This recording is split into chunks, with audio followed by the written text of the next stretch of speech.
Pernah nggak sih ngerasa ide yang paling brilian kamu itu kayaknya lenyap gitu aja di ruang rapat? Nah, hari ini kita bakal bedah tuntas panduannya. Biar presentasi kamu nggak cuma keren, tapi benar-benar didengarin dan yang paling penting ditindaklanjuti sama para petinggi. Kita semua pasti pernah ada di posisi ini. Kamu dari seberhari-hari, datanya kuat banget, idenya cemerlang. Begitu presentasi di depan bos-bos, yang ada cuma hening, nggak ada lampu hijau. Sering banget masalahnya itu bukan di idenya, tapi cara kita menyajikannya.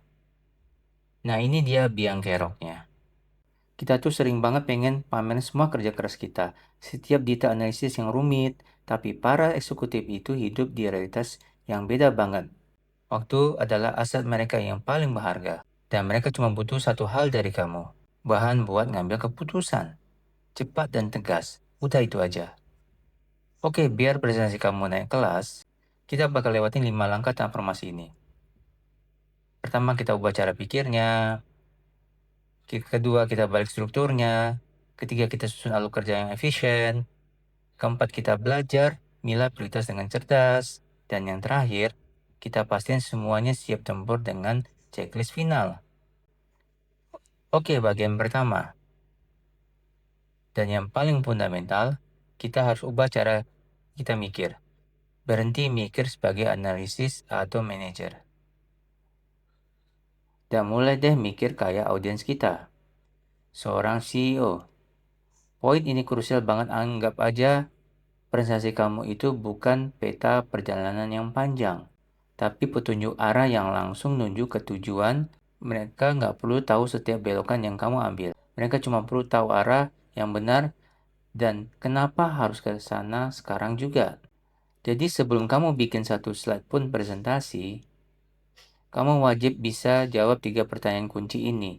Pertama, kamu minta mereka mutusin apa? Kedua, kenapa ini penting banget buat diputusin sekarang? Dan ketiga, apa untung ruginya dari setiap pilihan yang ada? Kalau ketiga ini belum jelas, presentasi kami belum siap. Oke, mindsetnya udah benar. Sekarang kita benerin strukturnya. Lupakan cerita-cerita yang kronologis dari A ke Z. Buat eksekutif, kita harus jungkir balikin semuanya.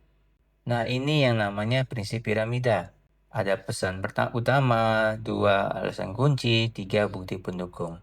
Mulai dari puncaknya, kasih jawabannya. Kasih rekomendasi kamu langsung di awal. Baru deh sisa presentasinya. Kamu pakai buat ngasih argumen dan bukti yang mendukung jawaban tadi. Dengan gitu, kalau mereka cuma punya waktu 2 menit, mereka udah dapat intinya. Dan ini bedanya. Kalau kita lihat langsung, yang kiri cuma tumpukan data yang bikin bingung. Nah, yang kanan, pesan jelas dan langsung ke intinya. Inilah tujuan kita. Setiap slide itu harus jadi sebuah kesimpulan yang bisa difahami dalam sekejap. Bukan teka-teki yang harus dipecahin. Intinya itu ada di 30 detik pertama. Kamu pakai prinsip bluff, bottom line, upfront line tembak. Ini permintaan saya, ini rekomendasinya, ini 3 alasan terkuatnya, dan ini resikonya. Jadi kalaupun rapatnya tiba-tiba harus selesai, kamu udah nyampein semua yang paling penting. Sekarang kita masuk ke rencana permainannya. Gimana sih cara mengubah semua prinsip ini jadi alur kerja yang praktis, dari awal sampai akhir? Alur kerjanya simple. Tahap 1 definisikan keputusan, tahap kedua bangun alur cerita, tahap ketiga produk slide, tahap keempat proses dan latih. Tapi powerful banget ya. Pertama tentuin dulu keputusannya apa. Kedua, bangun alur, ceritanya di kertas atau dimanapun. Baru setelah itu yang ketiga, kalau mau mulai bikin slide-nya. Tanda poles dan latihan. Aturan emasnya, jangan pernah mulai dari buka PowerPoint. Lanjut ini, ada kerangka kerja buat kamu kerja lebih pintar.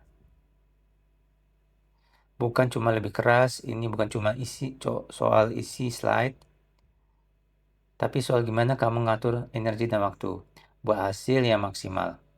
Kerangka 4D lakukan, sesuaikan, delegasikan, dan buang ini membantu kamu buat milah-milah ya.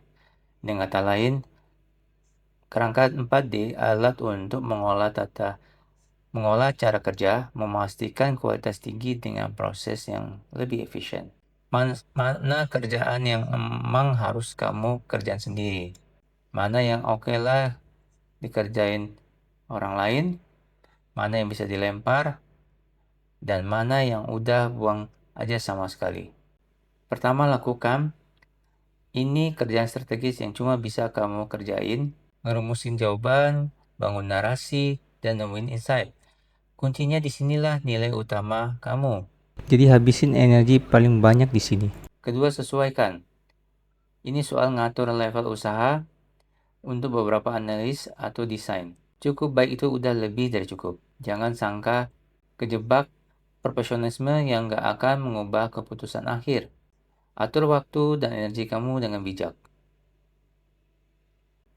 Ketiga, delegasikan tugas-tugas yang makan waktu tapi gak butuh strategis dari kamu. Kayak ngerapin format atau gambar ulang garis.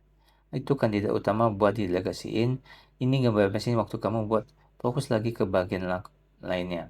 Lakukan, dan yang terakhir, dan mungkin yang paling susah buang, kamu harus tega. Coba tanya ke diri sendiri, kalau slide ini aku hapus, keputusannya bakal berubah nggak? Kalau nggak, ya udah buang aja atau pindahin ke lampiran. Ingat, presentasi yang ringkas itu bentuk hormat ke waktu audiensnya kamu. Oke, kita lihat contoh. Nyatanya ya, lihat slide ini. Mata kamu pasti bingung kan harus fokus kemana? Ya, terlalu banyak data, tidak ada pesannya jelas. Ini bukan alat bantu keputusan. Kebanyakan data, nggak ada yang pesannya jelas. Ya. Nah, ini terjadi kalau kita gagal nyesuaiin atau buang informasi yang nggak perlu. Ini namanya data dump, bukan alat bantu keputusan. Aturan ini penting banget. Satu slide harus difahami dalam sekejap. Kalau audiens kamu malah sibuk mencetak teka-teki di grafik yang rumit, maksudnya pada saat dia membaca data kamu, slide-mu, statement-mu yang ada di presentasi, dan membuat dia berpikir lebih keras, seperti seolah-olah dia membaca teka-teki di grafik yang rumit atau tulisanmu yang rumit.